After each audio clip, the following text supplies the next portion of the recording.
Hello, कैसा सब। तो यार आज मैं जापान का वो मास्टरपीस एनिमे एक्सप्लेन करने वाला हूँ जिसके बारे में तुमने कभी सुना होगा। ज़्यादातर लोगों ने अटैक ऑन टाइटन या फिर को नारुतो वन पीस ही सुना होगा, लेकिन ये एनिमे एक अलग ही लेवल पर स्टैंड करता है। ये एनिमे क्रंचीरोल और नेटफ्लिक्स पर अवेलेबल है, तो तुम जाकर देख सकते हो एंड एंजॉय द वीडियो। कहानी की शुरुआत में एक लड़का अपनी माँ की मदद कर रहा होता है और वो अपनी माँ से कहता भी है कि संभल कर माँ। और थोड़ी बातचीत के बाद हमें हमारा लीड कैरेक्टर दिखाया जाता है जिसका नाम है हिप्पो, मतलब इप्पो। इप्पो जहाज पर सामान पहुंचाने का काम करता है और इसी के साथ हमें बताया जाता है कि इप्पो एक गरीब फैमिली से आता है। और फिर एपिसोड का टाइटल अनाउंसमेंट होता है, द फर्स्ट स्टेप। तो सीन शिफ्ट होता है इप्पो की स्कूल में, जहाँ सब लोग बातचीत कर रहे होते हैं लेकिन अपना हीरो अकेला बैठा होता है। मतलब हम ये देख पाते हैं कि इप्पो का भी कोई दोस्त नहीं है। वही स्कूल में एक लड़का फ्लेक्स कर रहा होता है कि मेरे पास शो की टिकट्स है, तो क्या कोई आना चाहेगा। तो सब कहते हैं कि मैं आऊँगा, मैं आऊँगी। तो वो लोग इप्पो से भी कहते हैं कि इप्पो, क्या तुम आना चाहोगे। ओए गोरी लड़की, क्या तुम मुझसे बात कर रही हो? देखो मैं आ तो जाता लेकिन मुझे ज़रा सा काम है, तो फिर कभी आऊँगा, ठीक है। और वैसे भी मुझे थोड़ा रात को काम भी है और पैसे भी नहीं है मेरे पास। तो सब लोग बाहर चले जाते क्लास से और बाहर जाकर वो इप्पो की बुराई करने लगते हैं। उससे इप्पो बहुत नाराज़ होता है और वो भी क्लास से चला जाता है। घर जाते वक्त इप्पो को उसके क्लास के कुछ बुलीज दिखते हैं। इप्पो, ओ इप्पो, अबे ये मोटा भैंसा कहाँ से आ गया? अरे भाई लोग कैसे हो? जाओ जाओ, तुम पहले जाओ, तुम्हारे बाप की रोड है। और अगले सेकंड वो बुली रुकते हैं और देखते हैं कि कहीं से गंदी बदबू आ रही है। और उसे देखकर दूसरा बुली भी ये कहता है कि हाँ यार, बदबू तो आ रही है। फिर इप्पो सोचता है कि गंदी बदबू कहाँ से आ रही है। फिर वो बुली जोर से इप्पो को किक मार के बोलता है, गंदी बदबू तुझसे आ रही है। और फिर वो बिना बात के इप्पो को पीटने लगते हैं। और फिर वो कहता भी है कि मुझे पीट क्यों रहे हो, क्योंकि तू एक गंदी नाली का कीड़ा है। और उसी टाइम पे एक पीटी टीचर टाइप का बंदा वहाँ दौड़ रहा होता है और साथ ही वो बुली इप्पो को गालियाँ देता है और ऊपर से वो इप्पो की माँ को भी गाली देता है। लेकिन अपना हीरो कुछ नहीं कर पाता। क्या गुंडा बनेगा रे भाई, हमारे तो कोई माँ पे जाए, हम उसके बाप पे चले जाए। खैर, तो इप्पो कुछ नहीं कर पाता और पीटता रहता है। थोड़ी सी मार खाने के बाद वो अपना पीटी टीचर उसे संभालता है। हाँ, फिलहाल मैं इसे पीटी टीचर ही कहूँगा। तो पीटी टीचर उसे संभालता है और उससे कहता है कि अबे यार, तेरी शक्ल तो आधार कार्ड के फोटो से ज़्यादा बुरी हो रखी है, चलो इन्हें सबक तो सिखाना पड़ेगा। और फिर वो पीटी टीचर उन तीनों बुलीज से लड़ने लगते हैं। सब बुलीज एक साथ हमला करते हैं, लेकिन अपना पीटी टीचर पूरी स्टाइल के साथ आगे बढ़ता है और उन्हें बिना छुए गिरा देता है। और फिर स्टाइल से डायलॉग बोलता है कि वह दम नहीं है क्या। फिर वो बुली बोलता है, अबे इतना क्या इतरा रहा है, हमें खरोच तक नहीं आई। फिर वो देखते हैं कि उसके शर्ट की सारी बटन्स गायब हैं और पीटी टीचर स्टाइल से बोलता है कि क्या तुम इसे ढूंढ रहे हो। पीटी टीचर को देखकर वो बुलीज समझ जाते हैं कि ये कोई मामूली फाइटर तो नहीं है, तो यहाँ से भागना ही सही होगा। और फिर वो बुलीज भाग जाते हैं और अपना इप्पो भी बेहोश होता है और बेहोशी की हालत में और फिर एक पंच के साथ उठता है। अबे क्या हुआ, 2026 में दुनिया खत्म होगी क्या?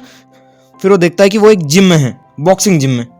और वो बॉक्सिंग जिम में काफ़ी ज़्यादा इंप्रेस होता है लोगों को देखकर, क्योंकि वो सब के सब लोग काफ़ी अच्छे से अपनी स्किल दिखा रहे होते हैं। तो वो उन्हें देखकर काफ़ी ज़्यादा इंप्रेस होता है। और फिर उसके बाद पीटी टीचर उसके पास आता है, क्यों बच्चे उठ गए तुम वहाँ बेहोश पड़े हुए थे तो मैं तुम्हें यहाँ ले आया। और फिर अपना इप्पो उसे थैंक यू बोलने लगता है, thank you sir ji, thank you, आपने बचा लिया, मेरी तो अभी तक शादी भी नहीं है। देखो, मुझे उन लोगों से सख्त नफरत है जो दूसरों को परेशान करते हैं, और उन लोगों से ज्यादा नफरत है जो फाइट बैक नहीं करते। ये सुनकर अपना हीरो वहीं पर रोने लगता है। तो पीटी टीचर उसकी कॉलर खींचता है और उसे समझाता है और फिर पेपर पे एक ड्राइंग बनाने लगता है। ओए सुन, यही था ना वो बुली, देखा कैसी ड्राइंग बनाई है मैंने। अबे ड्राइंग में तो मैं लियोनार्डो द बिच्छू का भी चाचा हूँ, समझा तू। लेकिन वो ऐसा तो नहीं दिखता था। तो मैं क्या यार ड्राइंग बनाने बैठा हूँ। और अब मेरी बात ध्यान से सुन, इसे जोर से पंच मार, और अगर पंच धीरे हुआ तो समझ तेरे गोटे गए। ठीक है, मुझे बस जोर से मारना है ना। ठीक है। क्या इतनी जोर से काफी है? अबे तुम मार रहा है या सहला रहा है?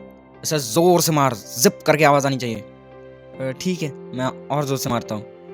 फिर इप्पो और जोर से मारता है और अपना पीटी टीचर उससे कहता भी है कि हाँ अब सही है। और अब एक काम कर, स्टेप लेके मार, ऐसे एक पैर आगे बढ़ा, थोड़ा सा ट्विस्ट कर और जोर से पंच मार। तो इप्पो भी बिल्कुल वही करता है। वो एक पैर आगे बढ़ाता है, ट्विस्ट करता है और एक जोर से पंच मारता है। उसकी ताकत देखकर सब लोग हैरान होते हैं और साथ ही साथ अपना पीटी टीचर भी। लेकिन अपना पीटी टीचर देखता है कि इप्पो का पूरा हाथ छिल चुका है, तो उसे फर्स्ट एड देने लगता है, मतलब पट्टियाँ वट्टियाँ लगा रहा होता है। और वो इप्पो को अलग तरीके से छू कर देखता है। तो इप्पो कहता है कि अबे ओए, तेरी बीवी नहीं हूं मैं, दूर रह मुझसे। अरे वैसी बात नहीं है, मैं बस तुम्हें चेक कर रहा था कि तुम स्ट्रांग हो या नहीं। तुम सच में काफ़ी ज़्यादा स्ट्रांग हो, तुम्हें उन्हें फाइट बैक करनी चाहिए। देखो सर, मैं उस टाइप का बंदा नहीं हूँ कि मैं फाइट बैक कर सकूँ, तो ये सब मुझसे नहीं होगा। तो पीटी टीचर को वही समझ में आ जाता है कि अपने बंदे में कॉन्फिडेंस बहुत ही कम है, तो वो उसे 2 डीवीडी देता है और कहता है कि घर जाकर इसे देखना। और फिर अपना इप्पो घर चला जाता है। घर जाने के बाद फिर अपनी माँ की मदद करता है और माँ उसे कहती है कि क्या तुम्हें फिर किसी ने मारा? तो इप्पो कहता है कि नहीं नहीं, मैं बस गिर गया था। यार, माँ तो माँ होती है। और फिर इप्पो अकेला ही सारा सामान उठाकर जहाज पर पहुंचाने लगता है। तो इसी के साथ हम देखते हैं कि इप्पो काफी ज्यादा स्ट्रांग है, लेकिन बस वो फाइट नहीं करना चाहता, या फिर कहूँ कि वो डरा हुआ रहता है। सारा सामान जहाज पर पहुंचाने के बाद इप्पो घर आता है और घर वो डीवीडी चलाता है और वो देखता है बॉक्सिंग मैच। उसे उसमें काफी ज्यादा इंटरेस्ट आने लगता है। वो देखता है कि लोग कैसे लड़ते हैं, उनमें कैसा जोश होता है, कैसे वो पूरी ताकत बस एक मैच जिताने में लगा देते हैं। वो उस चीज से काफी ज्यादा इंप्रेस। और अगले दिन भी वो इसी के बारे में सोच रहा होता है और रास्ते में चलते हुए भी वो पूरे जोश के साथ भागता है और अपने पीटी टीचर के पास आता है और कहता है कि मैंने आपको एक किताब में देखा है, आप तो एक बहुत बड़े बॉक्सर हो। तो ये कोई पीटी टीचर नहीं है, ये बहुत बड़ा बॉक्सर है और मैं इसे पीटी टीचर ही बुलाऊंगा क्योंकि इसकी पर्सनैलिटी कुछ वैसी है। फिर अपना पीटी टीचर कहता है कि देखो, ऑटोग्राफ के लिए टाइम नहीं है, तुम जिम में आना, मैं तुम्हें ऑटोग्राफ दे दूंगा। फिर इप्पो उसे कहता है कि मैं ऑटोग्राफ नहीं चाहता, मैं बॉक्सिंग सीखना चाहता हूँ। तो अपना पीटी टीचर बोलता है कि लेकिन तुम बॉक्सिंग सीख के क्या करोगे? तुम कोई प्रोटीन वगैरह पीते रहो और ताकतवर बनो। फिर इप्पो कहता है कि मैं मजाक नहीं कर रहा, मैं इसके लिए काफ़ी ज़्यादा सीरियस हूँ। तो पीटी टीचर भी कहता है कि ठीक है। तो वो उसे एक पेड़ के नीचे ले आता है और काफ़ी स्पीड से 10 पत्ते पकड़ता है। देखो, ऐसा कर सकते हो तुम, अगर ऐसा तुमने कर लिया तो मैं तुम्हें बॉक्सिंग सिखाऊंगा। और पीटी टीचर उसे 1 हफ्ते का टाइम देता है और अपना इप्पो भी काफ़ी ज़्यादा प्रैक्टिस करता है। वो दिन रात उसके लिए लग जाता है। देखो, ये होती है जिद। और हम, आज मैं पढ़ाई करूंगा, और अगले ही पल फ़ोन देखने में लग जाते हो तुम लोग। शर्म नहीं आती तुम्हें? और ना ही मुझे आती शर्म। बहुत ज़्यादा प्रैक्टिस के बाद वो एक चीज़ नोटिस करता है। पीटी टीचर जब पत्तों को पकड़ता है ना, तब एक अलग तरह की साउंड आता है, जिप करके। तो वो देखता है कि उसके हाथों से नहीं आ रही, तो वो थोड़ा ट्राई करता है, फिर उसके हाथों से भी आने लगती है। और फिर वो देखता है कि उस टेक्निक से पत्ते आराम से पकड़ सकता है वो। और फिर बहुत प्रैक्टिस के बाद वो आखिर एक दिन पीटी टीचर के सामने आता है। आपने पत्ते पकड़ने का चैलेंज दिया था ना, मैं करके आया हूँ। तो पीटी टीचर कहता है कि मैंने तो तुझे ज़्यादा सीरियस लिया भी नहीं था, मैं तो भूल भी गया था उस चैलेंज को। अच्छा ठीक है, दिखा मुझे। तो पीटी टीचर शॉक होता है कि उसने बस 1 हफ्ते में इन पत्तों को पकड़ना सीख लिया था। फिर पीटी टीचर उसे बॉक्सिंग सिखाने के लिए रेडी होता है। वो उसे अपने जिम में ले आता है। वो जिम में सबको इप्पो से मिलाता है और बताता है कि अब से इप्पो भी यही प्रैक्टिस करेगा। उसके बाद जिम का मालिक सुन लेता है और मालिक बॉक्सर को पकड़कर साइड में ले आता है और कहता है, ये तुम क्या कर रहे हो? मुझे तो लगा था कि तुम किसी अच्छे फाइटर को ले आओगे, लेकिन तुम तो एक बच्चे को ले आए। ध्यान से देखो उसे, तुम्हें किस एंगल से वो फाइटर लगता है। देखो सर, जब तक आप उसकी स्किल देखोगे नहीं तो आपको पता कैसे चलेगा कि वो कितना अच्छा फाइटर है। अरे लेकिन उसे देखो तो सही, कितना नाजुक लगता है वो। तुम्हें लगता है कि वो फाइटर बन सकता है? हाँ, ज़रूर बन सकता है। आप चाहो तो उसकी फ़ाइट किसी से भी करवा सकते हो। तो ठीक है, उसकी फाइट मियाता से करवाते हैं। मियाता? लेकिन वो तो एक एक्सपीरियंस फाइटर है और इप्पो अभी नौसिखिया है। तो वो क्या हुआ? तुम्हें तो विश्वास था ना इस पे। ठीक है, फिर आप मियाता से कह दीजिए फाइट के लिए रेडी हो जाए। लेकिन ध्यान रखना, अगर इप्पो हार गया तो उसे जिम में एंट्री नहीं मिलेगी। ठीक है, मुझे मंजूर है। फिर बॉक्सर इप्पो को साइड में ले जाकर समझाता है और फाइट के बारे में बताने लगता है कि तुम्हें ये फाइट करनी है। तो इप्पो कहता है कि अरे सर जी, लेकिन मुझे तो फाइट करना आता ही नहीं है, और अगर मैं फाइट किसी बॉक्सर से करता हूँ तो फिर तो मैं हार ही जाऊँगा ना। तो मैंने कब कहा कि तुम्हें जीतना है? तुम्हें बस दिखाना है कि तुम कितने काबिल हो, बस, और कुछ नहीं। तुम हारो या जीतो इससे कोई फ़र्क नहीं पड़ता, बस तुम्हें कोशिश पूरी करनी है, ठीक है? तो ठीक है सर जी। फिर इप्पो और मियाता बॉक्सिंग रिंग में आते हैं और जिम के सारे मेंबर्स इस मैच को देख रहे होते हैं। और अगर मैं मियाता के बारे में बताऊँ तो उसकी उम्र इप्पो के बराबर है, लेकिन वो नौसिखिया नहीं है। मियाता के पापा ने बचपन से उसे ट्रेन किया है बॉक्सिंग के लिए, और उसके सामने है इप्पो, जो कि एक नौसिखिया फाइटर है। और उससे भी ख़राब बात यह है कि इप्पो ने कभी फाइट नहीं की। उसने आज तक कभी किसी पर हाथ भी नहीं उठाया। यार, हाथ नसी लात तो उठा देता। चलो कोई ना। तो ये इप्पो की फर्स्ट फाइट है। मैच शुरू होती है। मैच से पहले बॉक्सर इप्पो को ज़ोरदार पंच मारता है और फिर मैच शुरू करता है। बॉक्सर इप्पो को टिप देता है कि अपने हाथ सर के आसपास रखना, हाथों को शील्ड की तरह यूज़ करना है। लेकिन मैच शुरू होते ही इप्पो पागलों की तरह लड़ने लगता है, जो कि जाहिर सी बात है कि वो फर्स्ट टाइम लड़ रहा था। इसी चीज़ का फ़ायदा उठाकर मियाता इप्पो को ज़ोरदार मुक्का मारता है। फिर उसके सर से डिफेंस हटता है। फिर मियाता एक ज़ोरदार पंच मारता है और इसी के साथ इप्पो गिर जाता है। उसका शरीर पूरा सुन्न पड़ जाता है लेकिन पूरी ताकत के साथ इप्पो उठता है। जिम का ओनर भी इप्पो की विल पावर की तारीफ करने लगता है। फिर बॉक्सर उससे कहता है कि तुमने डिफेंस क्यों छोड़ा? तो इप्पो कहता है कि उसने मेरे पेट पर जोर से वार किया, इसलिए मेरा डिफेंस छूट गया। अब ध्यान से सुनो, अपने डिफेंस को स्ट्रांग रखो, अपने हाथ अपने सर से मत हिलाना, तुम बस इस राउंड तक सर्वाइव कर जाओ। फिर इप्पो हामी भर के आगे बढ़ता है, लेकिन वो था तो नौसिखिया ही, तो फर्स्ट राउंड में ही अपना इप्पो पूरी तरह से कूटा जाता है। मियाता उसे लगातार मुक्के झाड़ रहा होता है और इप्पो कुछ नहीं कर पाता और गिर जाता है। वो हिल भी नहीं पा रहा होता। वही जिम के मेंबर्स कह रहे होते हैं कि पता नहीं तुम्हें इप्पो में ऐसा क्या दिख रहा है। मियाता उससे काफ़ी ज़्यादा आगे है। तो बॉक्सर उससे कहता है कि कहाँ गया तुम्हारा वो जुनून? याद है तुमने 10 पत्ते पकड़े थे? क्यों, क्या हुआ? क्या तुम्हें अब बॉक्सर नहीं बनना? बताओ मुझे, कहाँ गया तुम्हारा वो जुनून? कहाँ गया वो जुनून जो तुमने पत्ते पकड़ने में लगा दिया? अब उठो और मियाता का सामना करो। उठो इप्पो, उठो। फिर इप्पो फिर से उठ खड़ा होता है और फिर से मियाता से लड़ने लगता है।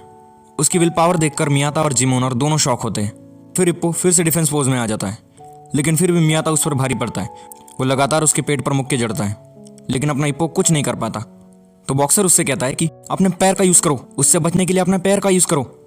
तो अपने हीरो को लगता है कि वो भागने की बात कर रहा है, तो अपना हीरो इधर उधर भागने लगता है। तो सब फाइटर उस पर हंसने लगते हैं। तो बॉक्सर कहता है कि अरे बेवकूफ़, बिना सर वाली मुर्गी की तरह भाग मत। तो इप्पो फिर से मियाता से लड़ने लगता है, लेकिन फिर भी वो मार ही खाता रहता है। और फिर मियाता एक जोरदार पंच इप्पो को मारता है। तो सबको लगता है कि बस अब सब खत्म हो गया, लेकिन इप्पो ने बॉडी को टाइट रखने की वजह से इप्पो फिर भी खड़ा होता है और फिर भागकर मियाता के सामने आता है। मियाता उसे दूसरा जोरदार पंच मारने ही वाला होता है कि तभी घंटी बज जाती है। बाप रे, घंटी ने बचा लिया। और फिर फर्स्ट राउंड खत्म हो जाता है। बॉक्सर उसकी तारीफ करने लगता है कि तुम अच्छा लड़े, तुम इसके सामने अच्छे से डटे रहे। हाँ, शायद उन पुलिस से मैंने ज़्यादा ही मार खा ली, तो इसलिए मार खाने की तो मुझे आदत हो रखी है। वैसे जब भी वो मुझे परेशान करते थे तो फिजिकल पेन से ज़्यादा मुझे मेंटल पेन होता था, लेकिन अब मुझे कुछ भी महसूस नहीं होता। तो बॉक्सर कहता है कि अच्छी बात है, लेकिन अगले राउंड में तुम्हें डिफेंस छोड़कर अटैक करना है। हाँ पर सर जी, मैंने कभी अटैक नहीं किया। क्या बात कर रहे हो तुम? पत्ते पकड़ने वाली ट्रिक याद है तुम्हें? तुम्हें बस उसी तरह से पंच मारना है। ठीक है, समझ गया सर जी। तुम्हें बस धीरे धीरे उसके पैर के नज़दीक आना है और उसे एक कोने में ले आना है और फिर जैबिंग से दाएं बाएं मारना है और फिर एक जोरदार पंच मारना है। समझ गए? समझ गया सर जी। फिर अपना इप्पो जैबिंग तो ठीक से कर पाता है, लेकिन पंच मारते वक्त वो खुद ही गिर जाता है। अरे इप्पो, क्या कर रहे हो तुम? मैंने तुम्हें सैंड बैग पर मारना सिखाया था ना, भूल गए तुम? हाँ, याद आया सर जी। ठीक है, बिल्कुल वैसे ही करूँगा मैं। एक पैर आगे बढ़ाना है, ट्विस्ट करना है और फिर जोरदार पंच मारना है। ठीक है। फिर इप्पो दाएं बाएं जैबिंग करते हुए मियाता की तरफ पहुंचने लगता है और नज़दीक आते ही इप्पो जोरदार पंच मारता है, लेकिन मियाता उसे डॉच कर लेता है। और फिर उसके बाद वो और एक पंच मारता है, लेकिन मियाता उसे भी डॉच कर लेता है। फिर मियाता इप्पो को जोरदार पंच मारता है उसकी ठोड़ी पर और फिर इप्पो गिर जाता है। वो पूरी तरह से काँप रहा होता है। वही जिम के मेंबर्स बोल रहे होते हैं कि अगर ठोड़ी पर एक भी मुक्का लग जाए तो इंसान काँपने लगता है, इंसान का दिमाग चकराने लगता है। पता नहीं अब इप्पो कैसे उठेगा। और होता भी बिल्कुल वही है। इप्पो काँपने लगता है, लेकिन वो किसी भी हालत में मैच को जीतना चाहता था, तो वो अपने पैरों को ही पंच मारने लगता है कि उठो उठो, मुझे जीतना है, मुझे जीतना है। और फिर इप्पो उठता है और फिर से फाइट करने लगता है। इप्पो जितने भी पंच मारता है वो मियाता अपने हाथों से ही रोक लेता है, लेकिन मियाता के पंच इप्पो नहीं रोक पाता और मार खाता रहता है। फिर मियाता एक जोरदार पंच मारता है और इप्पो बेहोश हो जाता है। तभी बॉक्सर उसे संभालने आता है और बूढ़ा आदमी वहां से निकल जाता है। बॉक्सर कहता है कि कोई पानी की बाल्टी लाओ, और फिर बॉक्सर भागकर बूढ़े आदमी के पास आता है। सर, आपने पूरी मैच देखी या नहीं? देखा वो बच्चा कितनी मेहनत से लड़ा? तो क्या अभी आप ये सोचते हैं कि इप्पो बॉक्सर नहीं बन सकता? नहीं, मैं गलत था।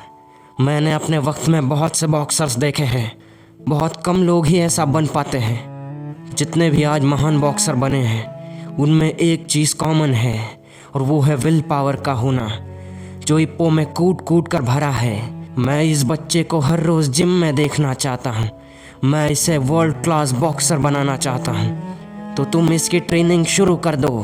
वही दूसरी तरफ हम मियाता को देखते हैं, जो अपने हाथों के चोटों पर ध्यान देता है और सोचता है इप्पो मेरे बराबर का है, लेकिन मुझसे कई ज़्यादा ताकतवर। उसके पंच रोकते रोकते मेरे हाथों का ये हाल हो गया। लेकिन कुछ भी कहो, इप्पो काफ़ी ज़्यादा ताकतवर है। वही दूसरी तरफ जिम के मेंबर्स इप्पो को उठा रहे होते हैं और इप्पो के बारे में बात करते हैं कि देखो, तुम्हारा अटैकिंग स्किल अच्छी है कि, लेकिन तुम्हारा डिफेंस कमज़ोर है, लेकिन इसे और इम्प्रूव करना पड़ेगा। और दूसरा मेंबर क्या, तो उसकी चिंता तुम मत करो, मैं तुम्हें सिखा दूंगा। इप्पो को समझ नहीं आता कि ये सब चल क्या रहा है। फिर बॉक्सर इप्पो को बताता है कि इप्पो, अब तुम जिम आ सकते हो, जिम के ओनर ने परमिशन दे दिए। तो ये सुनकर इप्पो खुश होता है और जिम के मेंबर्स को देखकर इमोशनल भी हो जाता है। उस टाइम पर इप्पो फील करता है कि दोस्त होना क्या होता है, एक अकेलेपन से दूर रहना क्या होता है। उस सबको थैंक यू कहता है कि थैंक यू सो मच, आप सब ने मुझे एक्सेप्ट किया, इसलिए थैंक यू कि मुझे इस जिम में आने देने के लिए। और फिर रात को इप्पो आराम से सो जाता है और फिर उसकी माँ डोर बंद कर देती है। इसी के साथ एनिमे का फर्स्ट पार्ट यहीं पर ख़त्म होता है। सेकंड पार्ट चाहिए तो कमेंट करना, जिंदा हो तो सब्सक्राइब करो और मर चुके हो तो फिर भी कमेंट करो, और मिलते हैं नेक्स्ट वीडियो में।